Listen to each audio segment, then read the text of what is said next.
November 18, 1978. Port Kaituma Airstrip, Guyana. A small twin-engine plane sits riddled with bullet holes. The metal is still warm. Casings glitter in the dirt like scattered teeth. 5 bodies lie face down in the red mud. Blood pools around a congressman's head. His glasses are cracked. His briefcase spilled open. Family photos flutter in the jungle wind. 20 miles deeper into the suffocating green hell of the jungle, 914 more are waiting. Some are still twitching. Fingers clawing at nothing. Heels drumming the wooden pavilion floor in the final spasms of cyanide convulsions. Their lips are stained deep purple, the color of crushed grapes, of bruised fruit, of something fundamentally wrong. Their eyes are wide open, staring at nothing. Or maybe staring at everything they finally understood in those last 7 minutes, when their nerves caught fire and their lungs forgot how to breathe.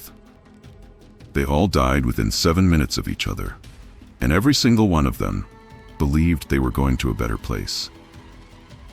This is the story of Jonestown, and once you hear it, you will never forget the sound of mothers poisoning their own children, while the loudspeakers played cheerful music, while a man they called father told them dying was beautiful, while babies screamed and then went silent, while 900 people lined up like it was communion and drank death from paper cups.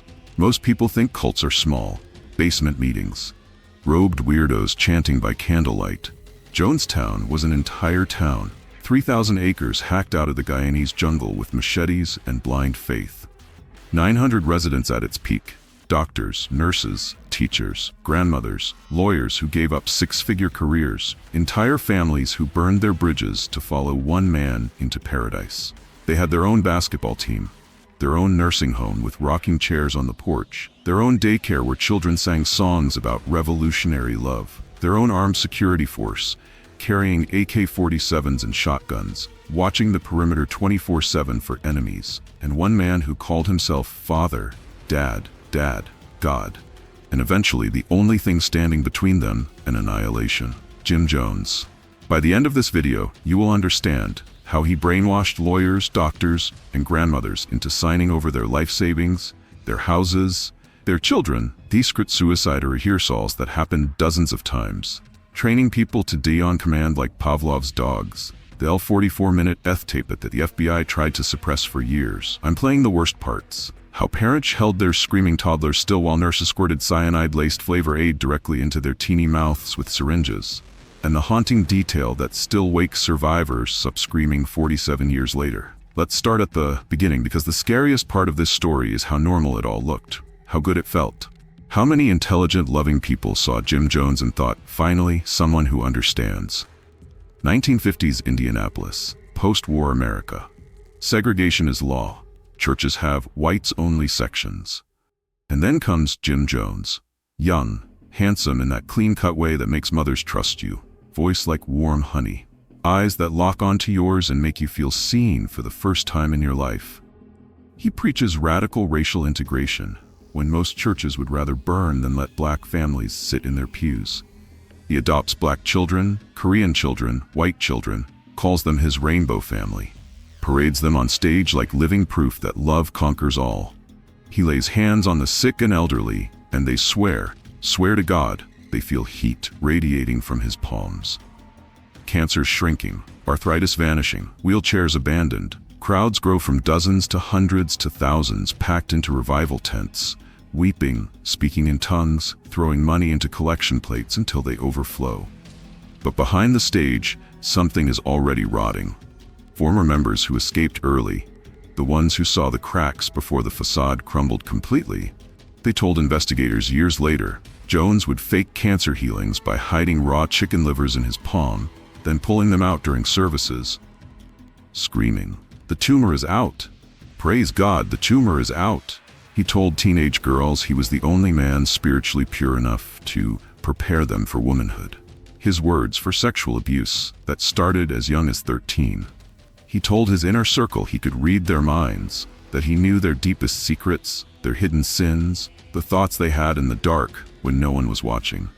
And because he'd collected so much gossip, so many whispered confessions, he often could reveal things no one should know. It looked like magic. It felt like divine surveillance, and slowly, so slowly you wouldn't notice unless you were paying very close attention, he started saying, "I am Jesus Christ returned to finish what I started.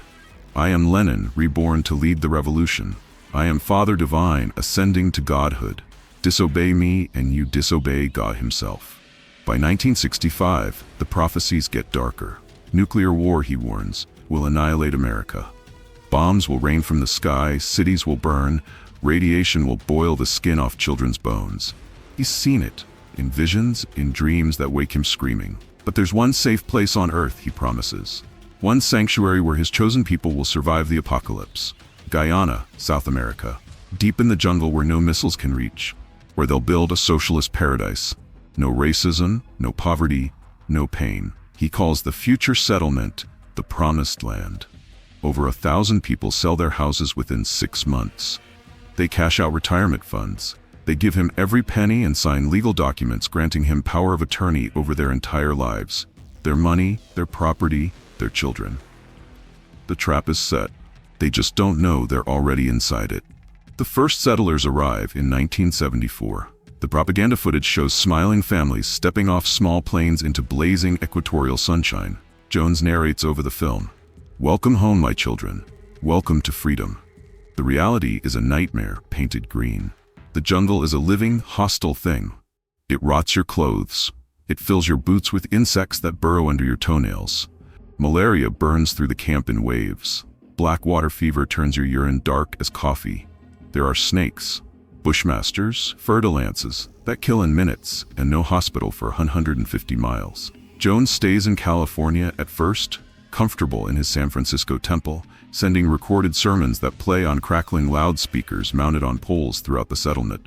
When he finally moves to Jonestown permanently in 1977, he brings suitcases. Not clothes, drugs. Thorazine, Valium, Demerol, Quaaludes, and sodium pentothal. Enough pharmaceuticals to keep a hospital stocked for months. He is already addicted. His hands shake. His speeches become rambling, paranoid marathons that last 6, 8, 10 hours, while people stand in the sun and aren't allowed to sit. And the rules multiply like bacteria. No one leaves without his personal written permission. All letters in and out are read and censored by his inner circle. Passports and cash are locked in a safe only he can access. Armed guards in wooden towers 24/7, rifles pointed inward. Public catharsis sessions, where people are beaten with 2-foot wooden paddles until they confess to made-up crimes. Watching TV in their minds, having racist thoughts, planning escapes they never actually planned. Children who showed disloyal thoughts were drugged, isolated, or forced to fight each other. Children are separated from their biological parents at night. They sleep in cramped dorms and are taught to call Jones Dad or Father. Their real parents must be called by first names. Jim demands it to shatter the family bond, to make him the only parent that matters. And then come the white nights, the rehearsals for the end of the world. Imagine this happening to you. It's 3 a.m.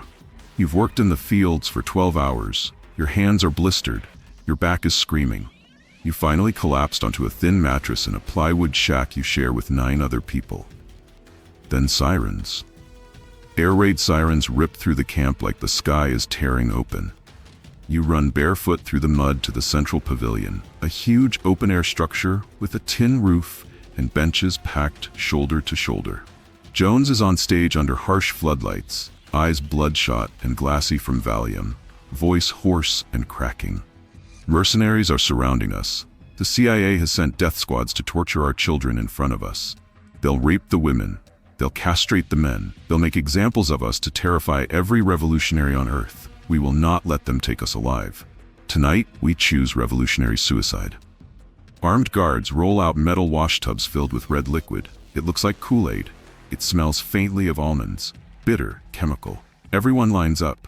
No one runs. Where would you go? The jungle is a maze. The guards have guns. Your passport is gone.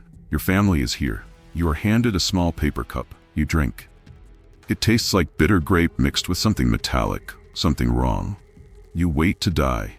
Your heart hammers. You watch other people collapse, twitching, then you realize they're acting. This is theater. 45 minutes later, Jones laughs, actually laughs, over the loudspeaker. You all passed the loyalty test, but next time, it might not be a drill. They did this at least 40 times over 3 years. Some survivors say more, maybe 50, maybe 60. It became routine, mundane. The terror faded into exhausted compliance, each time faster, each time with less resistance, each time normalizing the idea that dying together was noble, beautiful, the only escape from a world that wanted to destroy them. By November 1978, the average death drill took under 10 minutes from siren to empty cups. They had practiced genocide until it felt like muscle memory. November 1978. Relatives back in the United States are frantic. Letters from Jonestown have stopped. Phone calls are monitored and scripted. Families hear their loved ones say everything is wonderful in voices that sound hollow, defeated, wrong. They form the Concerned Relatives group and beg Congressman Leo Ryan, a California Democrat known for his hands-on investigative style, to personally fly down and investigate. Ryan agrees. He brings NBC journalists, a cameraman, and a handful of worried family members. Jones knows this visit could destroy everything. If people defect on camera, if the world sees the armed guards and the fear in people's eyes, the empire collapses. So he puts on the performance of his life, a huge painted welcome banner. Welcome Congressman Ryan. A live band playing disco. That's the way I like it, blaring from speakers. Tables piled with fried chicken, rice, vegetables, a feast they never normally see. Smiling residents telling reporters on camera, "This is paradise. We've never been happier." But that night, in the flickering shadows away from the cameras, people slipped folded notes into Ryan's pockets, into his briefcase, pressed into his palm during staged handshakes. "Please help us get out. We are prisoners. He will kill us if we try to leave. Please." The next day, 16 residents, families, elderly people, teenagers, publicly asked to leave with Ryan. Jones smiles for the cameras. His voice stays calm, but his eyes are flat, dead, reptilian. He knows what's coming. At the tiny Port Kaituma airstrip, as Ryan's group boards 2 small planes, a Jonestown tractor rumbles into view pulling a flatbed trailer. Men jump off holding rifles and shotguns. They open fire. Congressman Leo Ryan is shot 45 times. His body is shredded. 3 journalists die on the tarmac. 1 defector trying to escape is executed point blank. A few wounded survivors hide under the plane's fuselage, listening to bullets ping off aluminum, praying the shooters run out of ammunition before they bleed out. Back in Jonestown, 20 miles away, Jim Jones hears the news over the radio. He knows it's over. The Guyanese military will come. American investigators will come. There will be arrests, trials, the truth exposed to the world. Unless there's no one left to arrest. Unless he writes the ending himself. What I'm about to describe is documented on FBI tape Q042, the death tape. 44 minutes and 6 seconds recorded on a reel-to-reel machine inside the pavilion, while 900 people died. I'm gonna play sections. Listen carefully. You can still hear the children screaming in the background. You can hear mothers begging. You can hear Jones's voice, calm, gentle, almost bored, as he walks people into death like it's bedtime. His voice, smooth, hypnotic. "We've been betrayed.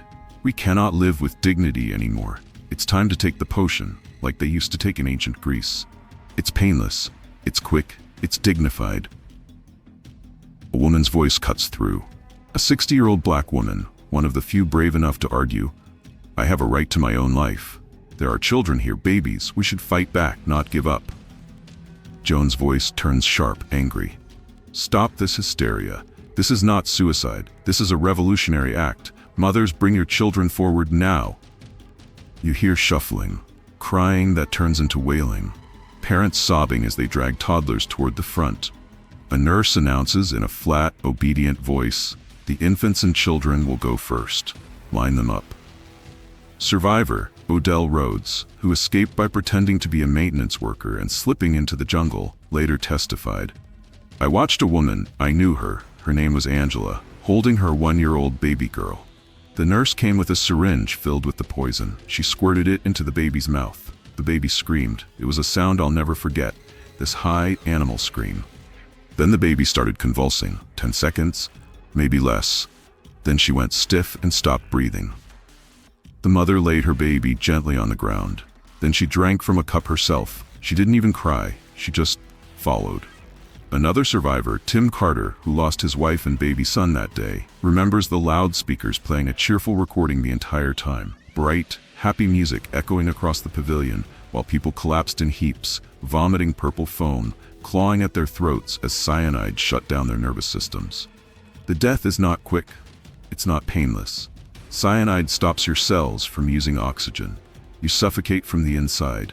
Your muscles seize. You foam at the mouth. You thrash. And if you're a child, someone bigger than you holds you down until you stop moving. Within 7 minutes, the pavilion is nearly silent except for retching, gasping, and the wet thud of bodies hitting the wooden floor. Jones walks among them, stepping over corpses, saying in that same calm voice, "You did good. You did beautiful. Go to sleep now. It's over." He himself does not drink. His body is found hours later with a single gunshot wound to the right temple, most likely administered by his loyal nurse, Annie Moore, who then turned the gun on herself. Total dead, not 914. The final count included remote victims and later suicides linked to the massacre. 304 were children and teenagers. Some drank willingly, brainwashed into believing death was transcendence. But at least 700 were injected, forced, or held down, while poison was squirted into their mouths like animals being put down. Guyanese troops arrived the next morning, November 19th. They vomited inside their gas masks. The bodies had been cooking in 100 degrees Fahrenheit tropical heat for over 18 hours. The stench of decomposition, rotting meat mixed with cyanide and human waste, hit them a quarter-mile away. Many corpses were face down in the classic cyanide death position, arms rigid, fists clenched, backs arched. Because of muscle contractions in death, parents and children appeared to be hugging even after rigor mortis set in. Families died intertwined, frozen in their final moments. It took the U.S. Army 9 days to fly all the bodies back in military cargo planes. They were stacked in body bags like cordwood. Many remains were never properly identified. Jones had collected everyone's dental records years earlier, making forensic identification nearly impossible. The bodies were so decomposed that soldiers had to use bulldozers to separate them. Not everyone died. Hyacinth Thrash, 76 years old, deaf in one ear, hid under a blanket in her cabin and listened to 900 people die around her. She survived by pure accident. No one remembered she existed. Stanley Clayton escaped through the jungle while carrying a toddler he'd grabbed during the chaos. Hours later, too exhausted to continue, he had to abandon the child under a tree. The child's body was never found. Mike Tachet drove the dump truck that delivered the industrial barrels of cyanide to the pavilion. At the last second, realizing what was about to happen, he floored the gas pedal and crashed into the jungle. He never went back. Many survivors attempted suicide in the years after. Some succeeded. The guilt, survivors' guilt, or guilt over what they participated in, became unbearable. Others lived quiet lives under new names, haunted forever by the sound of children screaming and disco music playing while their world ended. The final chilling facts. Almost no one mentions fact 1. Jones had a written hit list of enemies, journalists, defectors, politicians, to be assassinated if the mass suicide went ahead. Luckily, most of the designated killers died in the massacre before they could carry out the murders. Fact 2. There are still dozens of sealed audio tapes in FBI vaults marked extremely disturbing, recordings of abuse, coerced confessions, and other horrors deemed too traumatic for public release. Fact 3. In the weeks before the massacre, Jones quietly shipped $7 million in cash and gold to the Soviet embassy in Guyana, hoping to buy asylum in the USSR. The money vanished. It was never recovered. Some say Soviet diplomats pocketed it. Others say it's still hidden somewhere in the jungle. Jim Jones wanted eternal fame. He got it, but not the way he imagined. Every time someone says, "Don't drink the Kool-Aid," it was actually Flavor Aid. His name echoes through history. Every time a cult implodes, Jonestown is the comparison. He became the template for evil, the blueprint for how one person can weaponize love, faith, and fear to orchestrate mass murder. 918 people put their absolute trust in one man. He murdered them all with a smile and called it love. Called it revolutionary suicide. Called it transcendence. Called it beautiful.